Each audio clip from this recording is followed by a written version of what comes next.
guys, welcome back to my channel. This is Varda Sharma. I am going to create a wreath with this new Altenew stamp wheel tool that I got. My last video was just about using this as a stamp positioner where you can double stamp on the same place, but the a little more sophisticated use of this tool, or its intended purpose, is to allow easy creation of wreaths where you can stamp the same design by rotating the plate. You don't have to move your paper, and I kind of practiced it. This is what it looks like. I am going to convert this into a card maybe separately, but I wanted to show you exactly what I did. I'm going to use my own stamp set here. This was released in November or December. You'll find it on rubberstamps.com. I will link to all the supplies below, don't worry about it. This was actually intended for fall kind of a theme. So you see mushrooms and you see some oak kind of leaves here, a couple of acorns. So that was the purpose, or that was the intention of this. But all these leaves and even some of these, if you color them green, those two can be used for spring. And I wanted to create a wreath with this particular leafy pattern here. I might incorporate some other things in here too. Right now I'm just focusing on creating this design using the stamp wheel and using the rotating pattern. If you look at this, this looks pretty random enough, but not too random, because you see these repeating. But I did, in some places, instead of simply rotating, I did something a little bit different, and I wanted to show you that. What we are going to do is, in addition to rotating and stamping this particular leaf, we are going to use masking. So if you see this particular design over here, this is where the leaves were stamped, and then the second one was stamped right on top, like overlapping a little bit. And I repeated that same technique over here, where instead of simply rotating the plate, I also masked and did not rotate it enough to move the second image completely out of the first image. So that gave me a little bit of variation. I wanted to play with that and show you. I also want to so my idea for this card is, like, I'm going to stamp with a couple distress inks, which are like watercolor based inks, or you can watercolor with distress inks. This was stamped using Altenew green ink. I believe this is also water soluble or can be played with water. I haven't tried that, but with these I know for sure you can use water on top. That's what I'm going to use. And then for the berries, or maybe even for some of the decorations on top, I want to add some die cut florals. So this is going to be the background. The leaves are going to be stamped and colored, and on top I'm going to add some florals, which are very much watercolored kind of, but they are die cut. We'll see how the watercolor part of that goes. For florals, I might just decide to keep it plain die cut. We'll see about that, but for now let's get started with creating this wreath.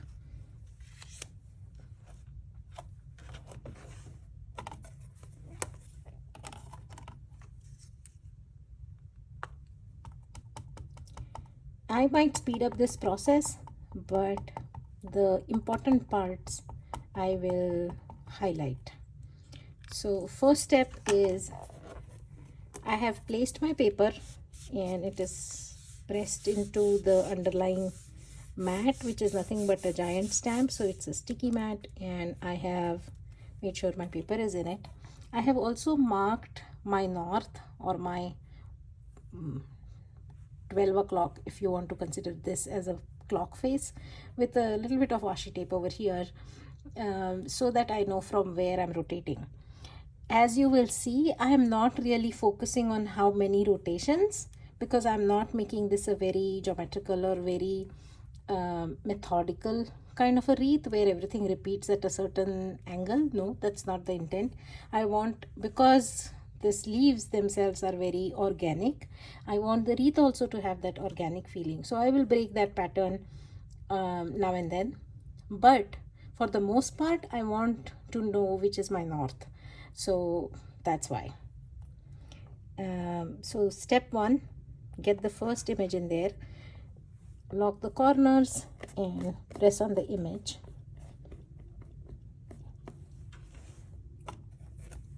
Beautiful. Now let's first, for the first step itself, let's use masking and see what I meant, and then as I speed up you will see me repeat this masking again, but you'll be able to tell what I'm doing. Okay, I think I'm using colors alternatively. I used Mowed lawn first and now I'm using pine needle.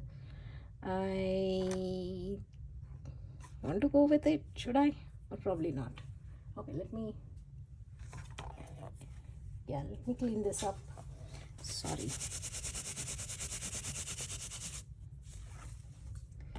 Yeah, I'm going to keep this away. I want to use this one.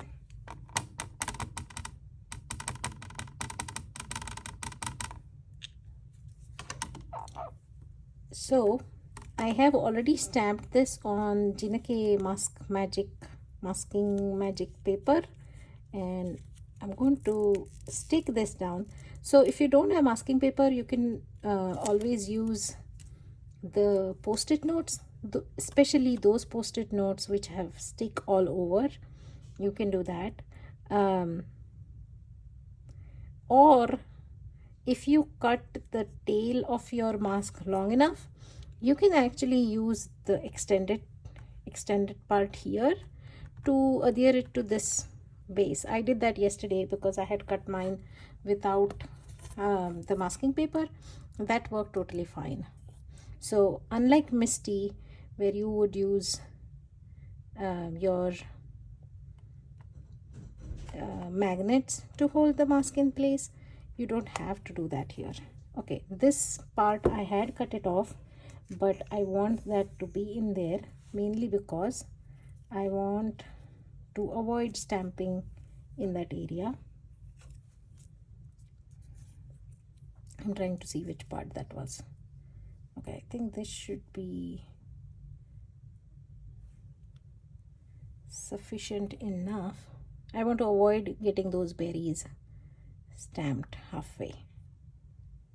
See, I'm not paying attention to the north here. I'm just going with looking through and deciding where I want my leaves to be, which is totally fine. Even this is easier with this tool rather than something like Misty, especially because you're not moving your paper. Your paper is in place, it is secure, and then on the only thing you're moving is your stamp. And because I did not get some of the leaves properly, I am going to re-ink and re-stamp. Yes, that is going to make some of these lines a bit darker than the others, but that's fine. I'm okay with that.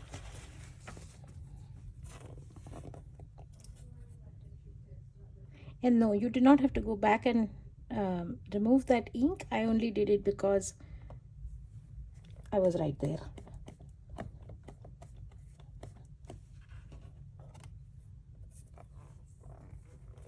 I think I'm not adding enough ink to this side.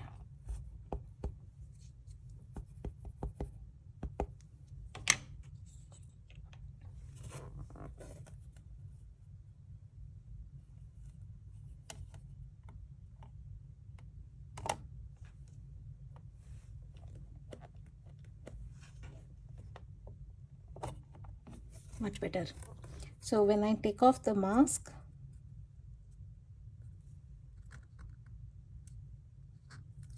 you will notice that the image got extended in a different way. I'm going to save this mask, leave it here, and continue stamping the rest.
I messed up a little bit there, but oh well. We'll figure something out for that part.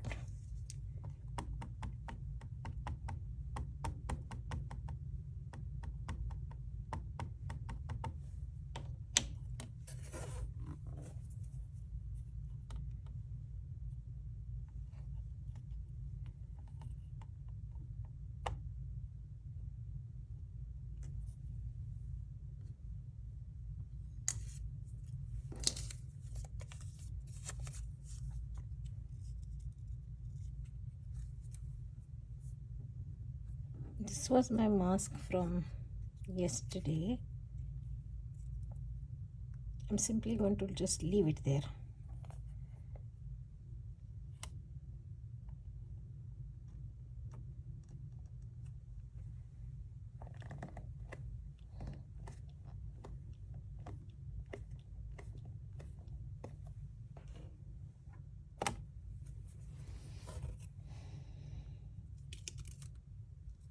There you have it. There you go.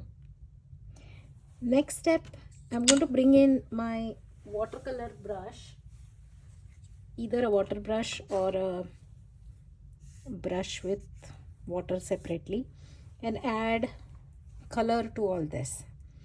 And then I will do some die cutting and add stuff on top. This is going to be a 5x7 card. At this point I'm thinking I'll leave it 5x7, but if I change my mind, then you will see how things go. Okay, let's go to the next step.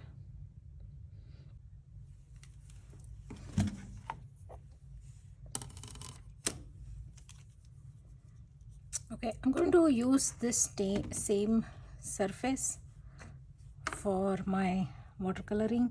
We'll see how that goes.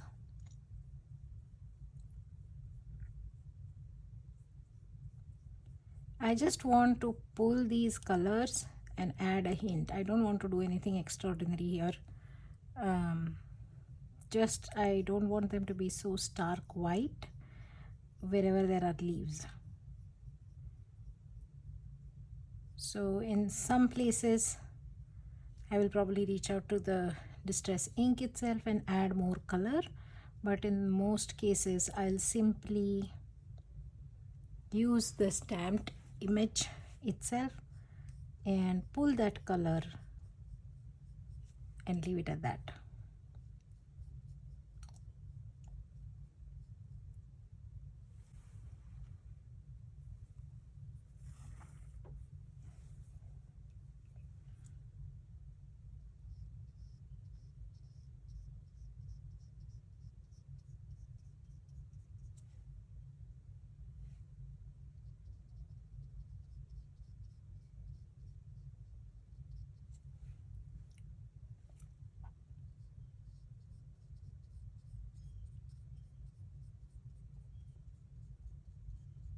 I like this sticky mat. I don't have to hold on to my paper or anything. The paper stays put. I think after the paper starts to warp a little bit, it might try to pull off of the sticky, but let's see.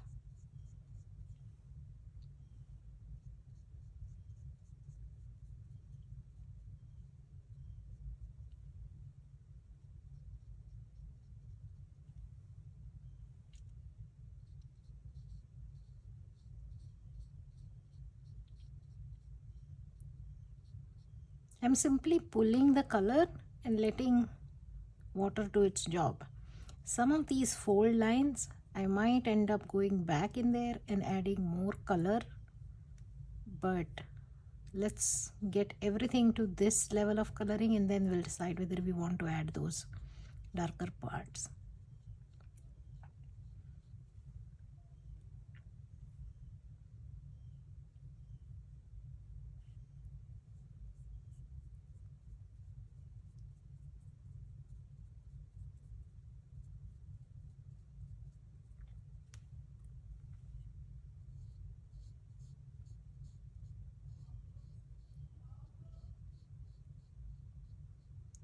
I also picked a couple of my pencils. I believe one of them is normal art pencil from Prismacolor and the other one is a watercolor pencil. Yeah, this lighter green color in my hand is a watercolor pencil. I might use that also to add a little more shading, but we'll see.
I will stop this video at this point and rest of the card making process I will share separately. I will link to both the videos in both the descriptions, that way you can get to them and you can check out the entire process. For the final pictures, there will always be my blog post, or the second video will have final pictures of the card. I hope that's all right. If you do have any specific request on things you would like to see me experiment with, please don't hesitate to leave a comment. I would really appreciate if you subscribe to my channel, share my content, share your comments on my content, and just build this community with me. Thank you so much for your support. Stay crafty.